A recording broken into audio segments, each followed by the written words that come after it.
Money and experience are two very core concepts to any Pokemon game, regardless of what generation you are playing in currently. And with the increased popularity of Nuzlockes in recent years, learning the best, most efficient ways of acquiring each of them has become more important. In this video, I'm going to go over the best methods I have found for gaining both money and experience in Pokemon Ruby, Sapphire, and Emerald, depending on how far along you are in any of those games. Unless you're cheating, of course. In that case, sorry. Can't help you there. But for those of us who are a bit more old school, hanging out on the couch, eating Pop-Tarts and pretending like we don't have any responsibilities like it's 2003, then this is the video for you.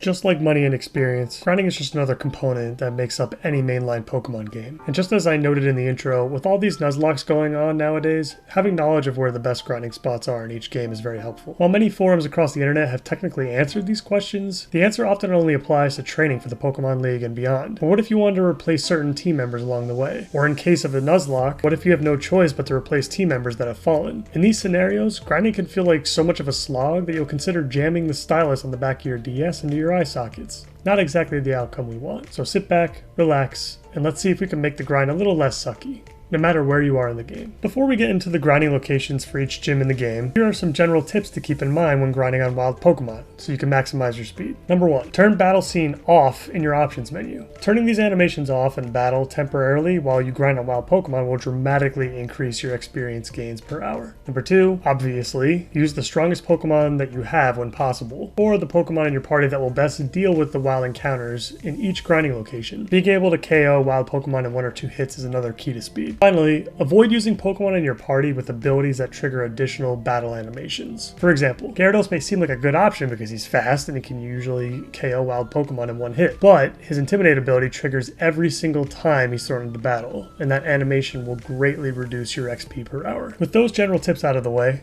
let's start talking about grinding locations. The first gym is very simple. There are no tips really. I know, great content, right? But seriously, Roxanne's Ace is only level 15 and that level is easily obtainable before you reach her, assuming that you haven't skipped every wild encounter and trainer battle possible on the way there. If you really need some extra experience, wiping out all their trainers on Route 116 to the northeast of Rustboro City is your best bet. Gym number 2 is where you'll encounter your first real grind if you're using a party greater than 2 Pokemon. And unfortunately, there's no great way around it. In Petalburg Woods, you have a 20% chance to encounter either Silcoon or Cascoon, which both deliver pretty high XP rates. Your other option is Granite Cave north of Dewford Town, where you'll look for Makuhita and Geodude as your primary grinding target. It's worth noting that you should stay in the first area of the cave when you enter, as this will give you the best chance to encounter one of the 2 I just mentioned. However, this stage of the game isn't all bad, as you can acquire the experience share from Mr. Stone at the Devon Corporation back in Rustboro City after you deliver the letter to Steven in Granite Cave. Acquiring the item is obviously huge and will save you a ton of time.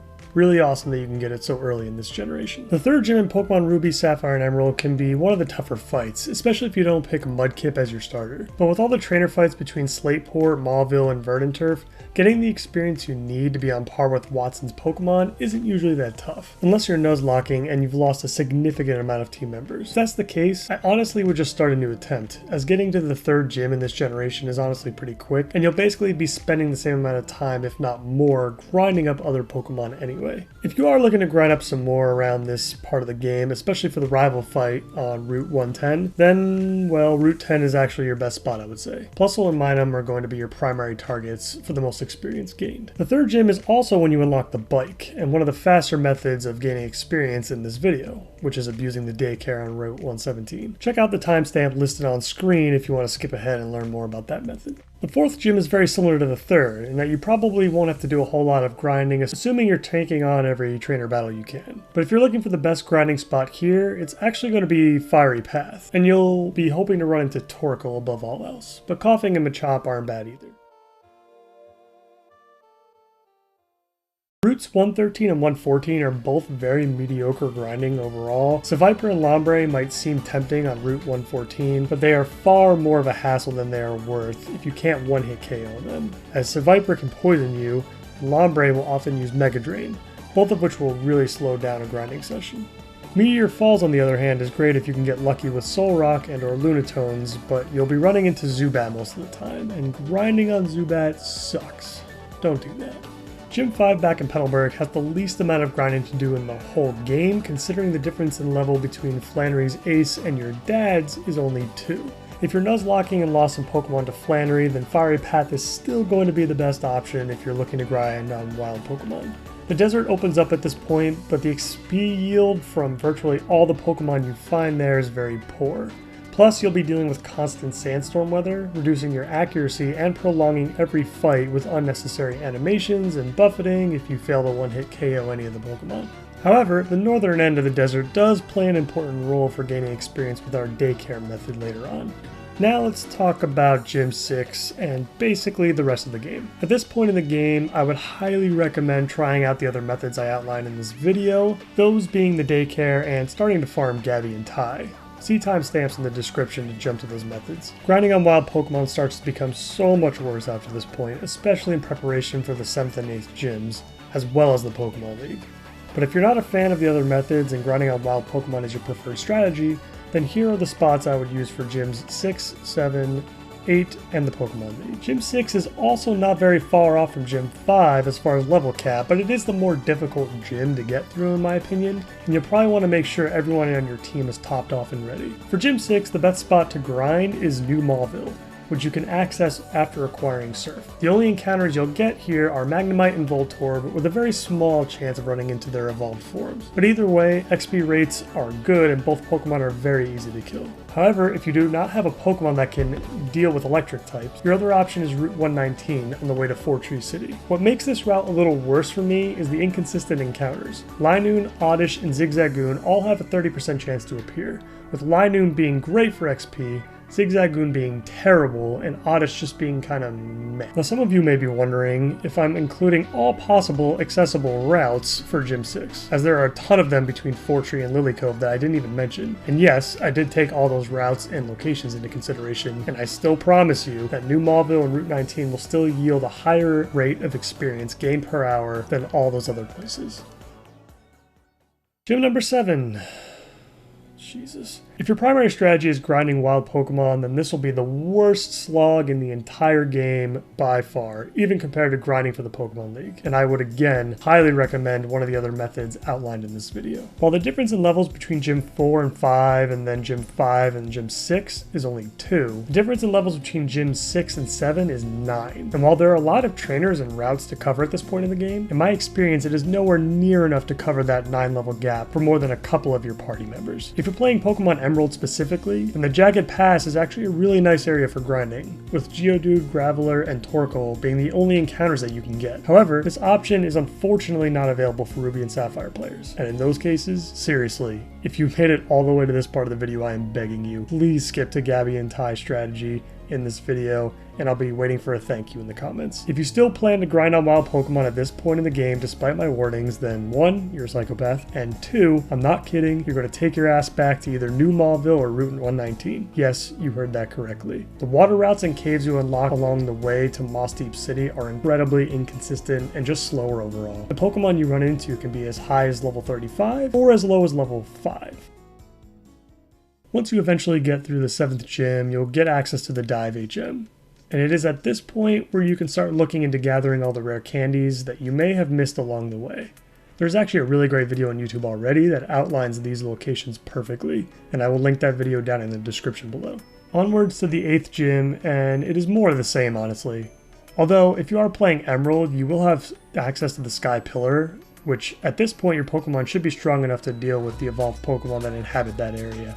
With Ruby and Sapphire versions, you are, again, going to want to use one of the other methods in this video, as there are no solid grinding locations for this part of the game, due to every new route basically being a water route. And water routes are just overall not great for grinding in most Pokemon games, but especially in Gen 3. At least the grind isn't anywhere near as long as it was for the 7th gym.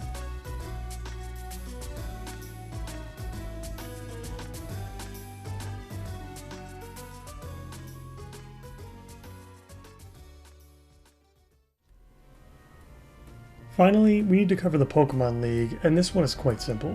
Victory Road will be your go-to spot in Ruby and Sapphire versions.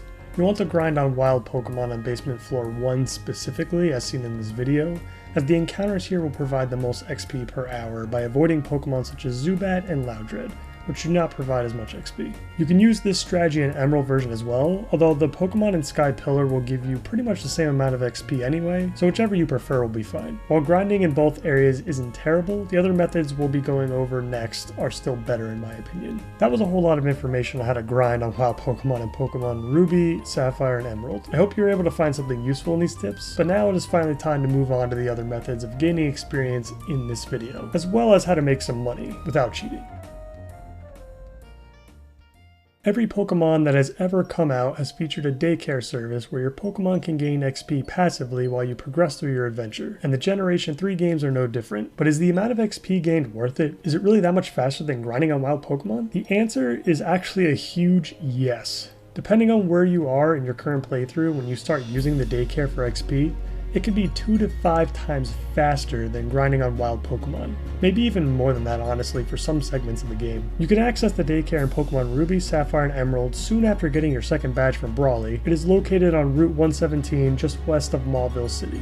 Speaking of which, Mauville City is actually where you'll get your bike, which is very important for this strategy. Make sure you select the Mach bike, as that one is much faster and therefore you'll gain much more XP. Now, there are actually 2 strategies you can take when abusing the daycare, one of which allows you to level your Pokemon while you're AFK. But before I get to that, here are some important tips regarding the daycare and its mechanics. Number 1, you'll get 1 XP for every 1 step your character takes in the game world, which is why I'll be using the Mach bike to cover as many steps as possible. 2, as your Pokemon level up inside the daycare, the lovely NPCs watching over your Pokemon will teach them new moves as they come up, and the old moves that are replaced are chosen randomly. I believe even HMs aren't even safe from this. Not that it would matter much in those cases anyway, but worth mentioning. Be very careful with this, especially if you have taught those Pokemon valuable TMs that you do not want to lose. If your Pokemon is a level away from learning a new move that you do not want, I suggest you grind on wild Pokemon to get that next level and make sure that move isn't learned. This is also why I will recommend against using this strategy in the earlier and even early to mid sections of the game, as during that time the frequency in which your Pokemon will learn new moves will be a bit higher. Just know that knowledge of when your Pokemon learn new moves is very important. I personally prefer using PokemonDB.net for this, but other sites like Cerebi and Bulbapedia are fine as well. Finally, as your Pokemon gain levels inside the daycare, they will not receive EVs or effort values, as EVs can only be obtained when battling other Pokemon. This isn't such a big deal if you're just playing casually or even doing a standard Nuzlocke, but hardcore Nuzlockers out there should take this into consideration before they start abusing the daycare. With that out of the way, let's first talk about the more standard method of abusing the daycare for XP. Strategy is very simple. Place 2 of your party members in the daycare, hop on your bike, and ride back and forth between Mauville and Verdant Turf. You'll want to ride back and forth on this exact path you see me using here.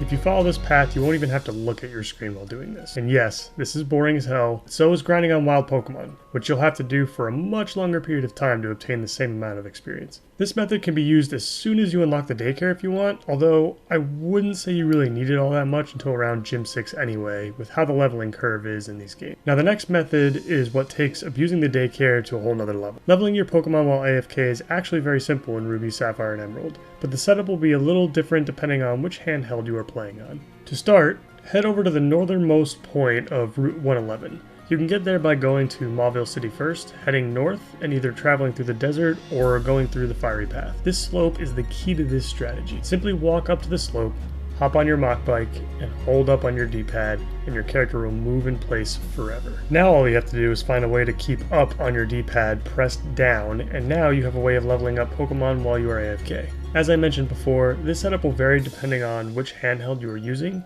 In any case, find something small and heavy can certainly work, but I find using rubber bands and a pen or a pencil to be quite effective, at least for the Game Boy Advance SP. You might have to get creative with this one, but I have no doubt that this works for any normal Game Boy Advance or any DS model as well. Now, while this strategy is powerful, there is one thing to note. Number 1, in my experience, the AFK strategy is a bit slower than the standard strategy overall, especially in Pokemon Emerald for some reason. Speaking of which, for reasons unknown, this strategy works much better in Ruby and Sapphire than in Emerald. And by much better, I mean the XP gained is almost doubled in Ruby and Sapphire compared to Emerald. If anyone has any idea why this works differently in Emerald, let me know in the comments. I'd be interested to know. And that's everything you need to know about the Daycare Method. This method can be used very early on, but its effectiveness is at its peak when you start the grind for Gym 7, 8, and especially the Pokémon League.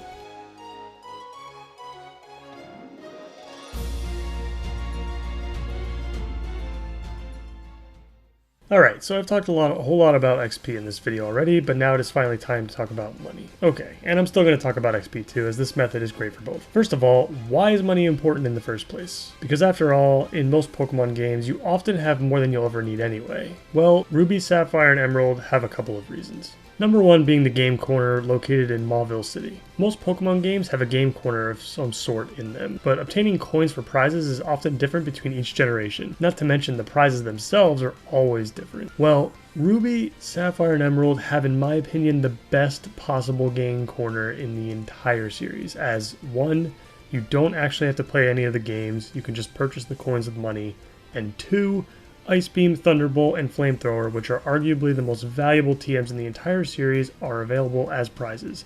And you can buy as many of them as you want. I cannot even begin to explain how valuable this game corner is in your playthrough, but those TMs don't come cheap, as you require 4,000 coins in order to obtain just one of them. That is the equivalent of 80,000 Pokédollars for each one you buy. That is a crap ton of money you need, but luckily we have a way of getting around that. The other reason money is very nice to have in these games is the Energy Guru, located in the Slateport market area. This guy will sell you all of the stat boosting vitamins such as protein, calcium, zinc, etc. These are super nice to have, especially when paired with the Daycare Method I outlined earlier in the video, since the Daycare Method prevents your Pokemon from gaining these EVs. Well, this man is your solution. Now, at nearly 10,000 Pokédollars a pop, these things are among the most expensive items you can purchase in the game, and you'll need a lot of them in order to make the investment worth it. So how are we going to make all that money? Enter Gabby and Ty. Remember those annoying reporters you battled a couple times earlier in your playthrough and will not stop nagging you for a pointless interview that adds absolutely nothing to the game, your experience, or life itself? Well, they are your key to getting rich in these games, and I will show you how. It is worth noting that this strategy cannot be used until later on in the game. You need to be at least at the point where you could take on a level 39 Magneton and Exploud in a double battle, but this is a really great method to use when preparing for the 7th and 8th gym as well as the Pokemon League. Gabby and Ty are a very unique pair of trainers in this game. Not just because of the interview after each battle, but the fact that their battles are repeatable, and with each of those battles, they become stronger and stronger until both of their Pokemon become fully evolved. And while their Pokemon become stronger and yield more XP, the amount of money you receive as a reward also goes up. Until a certain point, of course. Gabby and Ty have 3 locations that they appear in, and once they are defeated, they move on to the next one, and then the next one. And this loop will be the same every single time. That loop is to the north of Mauville, to the east of Mauville, and then finally to the east of Fortree. So once you battle them to the north of Mauville, they will always appear to the east of Mauville next, and then you battle them there, and then they appear outside of Fortree next, etc. And you can just keep doing this over and over again. For the first 6 times you battle them, they will become stronger and give out more prize money with each victory. Your first battle with them is against a level 17 Magnemite and Whismur with a $1,600 Pokédollar cash prize. But once you get up to that 6th battle and beyond, you'll be fighting a level 39 Magneton and Exploud instead, and netting around 3,700 Pokédollars per victory. To increase our prize money further, you'll definitely want to pick yourself up an amulet coin for double the money. You could pick up the amulet coin from your mom back in Little Root after you defeat your dad for the 5th gym badge. Simply give the amulet coin to a Pokemon you want to use against Gabby and Ty and watch the money pour in. There are a few other methods of making money in these games that revolve around repeatable battles, but they aren't as consistent as this one and involve a lot of RNG, running around, trying again, etc. Farming Gabby and Ty for money and XP is one of my favorite ways to grind, and I hope you find it useful as well. That is it for this video. I hope you found the information helpful. Please like the video and subscribe to the channel if you enjoyed it, and let me know in the comments if you'd like to see me cover this topic for the other games in the series. That's it for me. I'll see you next time.